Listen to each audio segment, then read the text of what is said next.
Greetings of the day.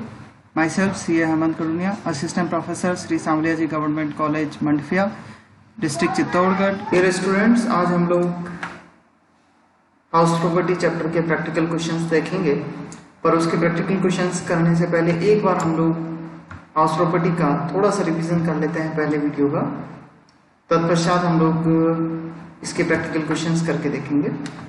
जब हम house property chapter की बात करते हैं तो हमने पिछली क्लासेस में देखा है, पिछले वीडियो में देखा है कि हाउस प्रॉपर्टी चैप्टर में दो तरीके की प्रॉपर्टीज हमें देखनी है। पहली होगी लेट आउट हाउस प्रॉपर्टी, अर्थात किराए पर दी गई आय, और दूसरी होगी सेल्फ ऑक्यूपाइड हाउस प्रॉपर्टी।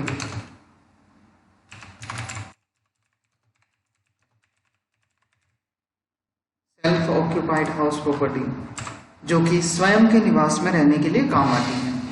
अब जब आप इन दोनों के लिए प्रैक्टिकल क्वेश्चन करना चाहोगे तो आपको ये ध्यान रखना होगा कि यदि मकान को किराए पर दिया गया है तो उसका ट्रीटमेंट हमें लेट आउट हाउस प्रॉपर्टी की तरह करना है। यदि मकान खुद के रहने में काम आ रहा है तो उसे आपको सेल्फ ऑक्यूपाइड हाउस प्रॉपर्टी के रूप में ट्रीट करना है। अब आप लेट आउट हाउस प्रॉपर्टी की कैलकुलेशन कैसे करते हो? तो जैसे मैंने आप लोगों को कहा था, पहले वीडियो में देखा था और हम लोग अभी भी वापस एक बार देख लेते हैं कि हमें सामान्यतया प्रश्न में ये चार मूल्य दिए जा सकते हैं। म्युनिसिपल वैल्यू जो नगर पालिका द्वारा डिसाइड किया जाता है, फेयर रेंट उचित किराया जो जिस मकान को किराए पर दिया गया है उसके आसपास के मकानों का किराया, उस एरिया का किराया माना जाता है। तीसरे नंबर पे हमें स्टैंडर्ड रेंट दिया जाता है जो रेंट कंट्रोल एक्ट के तहत मिलता है हमारे को, और चौथा एक्चुअल रेंट जो वास्तव में रेंट प्राप्त हुआ। अब इन चारों की हेल्प लेके आपको क्या करना है, एक कंपैरेटिव स्टडी बनानी है, कंपैरेटिव टेबल बनानी है। कैसे बनाओगे? यह एक बार आंसर, हम लोग प्रश्न नहीं कर रहे, एक बार आपको फॉर्मेट पे ध्यान देना। सबसे पहले आपको प्रश्न में क्या करना है, एक फॉर्मेट बनाना है, पर्टिकुलर्स लिख के उसके अंदर सबसे पहले लिखोगे म्युनिसिपल वैल्यू, जैसे मैंने आपको कहा प्रश्न में दे रखी होगी, फेयर रेंट। इन दोनों को नोट करके आप लिखोगे दोनों में से जो भी ज्यादा हो, व्हिचएवर इज हायर। तो अगर हम इसकी नंबरिंग कर देते हैं, सर ये ए हो गया, ठीक है। अब फेयर वैल्यू हमें, फेयर रेंट हमें दूसरे नंबर पे दे दिया, तो सर ये बी नंबर हो गया। तो व्हिचएवर इज हायर, इसका मतलब हो गया कि ए या बी, इन दोनों में से जो भी ज्यादा होगा उसे आपको यहां नोट कर लेना है। तो क्यों ना हम इसको सी नाम दे दें। अब आपने इसी को सी नाम दे दिया। अगली चीज जो हमें प्रश्न में दे रखी है वो है स्टैंडर्ड रेंट, जिसे हमें प्रश्न में दे रखा होगा।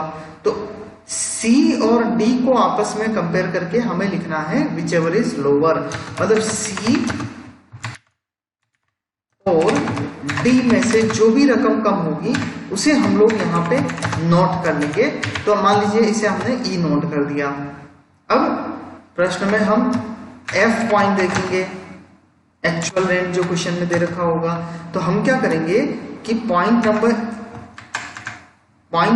ई और पॉइंट नंबर एफ को आपस में मिलाएंगे। उन दोनों में से जो भी ज्यादा होगा उसे हम हमारे इस पॉइंट पे नोट कर देंगे। तो हमारा फॉर्मेट क्या होगा बच्चों?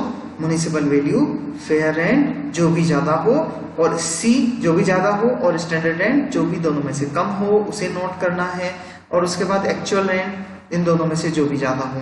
अब आप यहाँ पे एक बात और सीख लें कि पुस्तकों में ये जो ई पॉइंट हमने ज्ञात किया इसे एक्सपेक्टेड रेंट के नाम से भी लिखा गया है। तो एक्सपेक्टेड रेंट कैसे ज्ञात करते हैं? म्युनिसिपल वैल्यू, फेयर रेंट जो भी ज्यादा हो, और standard rent whichever is lower. उसके बाद एक्चुअल रेंट से कंपेयर करो, व्हिचएवर इज हायर कैलकुलेट हो जाएगा। और उसके बाद हमें आने वाले वीडियोस में सेल्फ ऑक्यूपाइड हाउस प्रॉपर्टी के बारे में भी पढ़ना है। तो चलिए प्रश्न करके देखते हैं।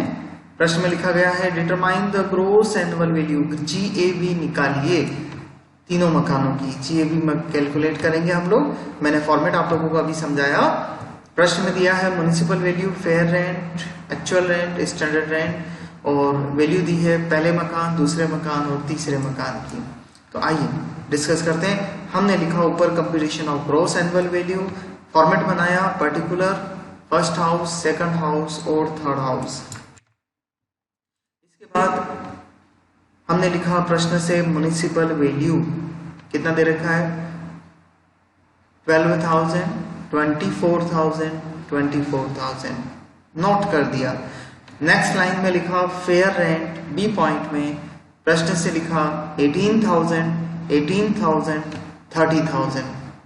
अब हमें क्या लिखना है, सी पॉइंट में विच एवर इज हायर, इन दोनों में से जो भी ज्यादा अमाउंट हो दैट शुड बी नोटेड, उसे हमें नोट कर देना है। तो कितना है अमाउंट, 18,000 नोट कर दिया। इसी तरह से नेक्स्ट कॉलम में अमाउंट कितना है, 24,000 नोट कर दिया। एंड नेक्स्ट कॉलम में अमाउंट कितना हो जाएगा, 24 और 30 तो 30,000 व्हिचएवर इज हायर। इसके बाद आप स्टैंडर्ड रेंट लिखेंगे। स्टैंडर्ड रेंट प्रश्न में देखिए फर्स्ट और सेकंड हाउस में नॉट एप्लीकेबल लिखा गया है, जबकि थर्ड हाउस में 27,000 अमाउंट दिया है। तो हम लोग नोट कर लेते हैं इसे डी पॉइंट के अंदर। Standard rent first house not applicable, second house not applicable, third house 27,000। No, हम नेक्स्ट पॉइंट पे आते हैं। नेक्स्ट वैल्यू लिखते हैं ई पॉइंट में विच एवर इज लोअर। हमें कंपेयर करना है सी को और डी पॉइंट को, इन दोनों में से जो भी कम अमाउंट है उसे हमें यहाँ नोट कर देना है। तो 18,000 और नॉट एप्लीकेबल, तो यहाँ ध्यान दो नॉट एप्लीकेबल का मतलब हमें उस पॉइंट को दिया ही नहीं है, तो हम इसे जीरो नहीं करेंगे, हम लोग इसकी वैल्यू को इग्नोर कर देंगे। 18,000, 18,000 सीधे नोट कर लेंगे। सिमिलर वे में सेकंड हाउस में भी स्टैंडर्ड रेंट नॉट एप्लीकेबल है, तो हम लोग सीधे विच एवर इज हायर का अमाउंट नोट कर लेंगे। एंड थर्ड हाउस जहां 30,000, 27,000 स्टैंडर्ड रेंट हमें गिवन है, इन दोनों में से जो भी कम होगा दैट शुड बी नोटेड, 27,000 हम लोग नोट कर लेंगे। इसके बाद प्रश्न से आप एक्चुअल रेंट नोट करोगे, जो कि प्रश्न में दिया है 9,600, 12,000 एंड 28,000, उसे हमने नोट कर दिया 9,600, 12,000 एंड 28,000। बच्चों अब आपको ई पॉइंट और एफ पॉइंट इन दोनों में से जो भी ज्यादा हो उसे नोट कर लेना है, इसे ही हम लोग GAB कहेंगे। तो इन दोनों में से ज्यादा कौन सा है, ये आपका आंसर हो गया 18,000, 24,000 और 28,000। तो मेरे ख्याल से आपको क्लियर हो गया होगा कि आप ग्रॉस एनुअल वैल्यू की तरफ फॉर्मेट से कैसे बढ़ोगे। ठीक है, इसके बाद चलते हैं एक और क्वेश्चन लेते हैं। अगला प्रश्न हमारे पास है इसी तरीके का, जिसमें लिखा गया है determine the net annual value of all 3 houses from the following information of Sunil for the assessment year 2020-21। जब मार्च 2021 में आपको बीकॉम सेकंड ईयर का पेपर देना होगा, तो उस समय जो असेसमेंट ईयर आपको प्रश्न में मिलेगा वो 2020-21 लिखा हुआ मिलेगा। आपको प्रश्न में दिया है municipal value, fair rent, actual rent, standard rent, municipal tax, paid unpaid by the house owner, और उसके बाद आपको प्रश्न में कहा गया है कैलकुलेट क्या करना है, नेट एनुअल वैल्यू NAV निकालना है। तो चलिए चालू करते हैं हमारे आंसर में, और हम लोग लिखेंगे computation of net annual value for mister Sunil for the assessment year 2020-21। Column बना देंगे पर्टिकुलर, और 3 कॉलम हो जाएंगे। 3 हाउस क्वेश्चन में है, first house, second house and third house. और फॉर्मेट हम लोग हमारे जो ऊपर वाले क्वेश्चन में था, सिमिलर फॉर्मेट हम लोग हमारे इस क्वेश्चन के लिए भी फॉलो करेंगे। तो हम लोग अभी यहाँ से लेके आ जाते हैं।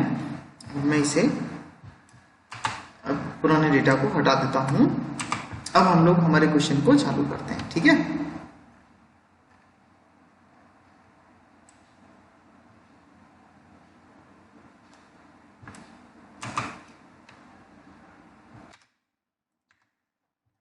हमें प्रश्न में क्या क्या दिया था।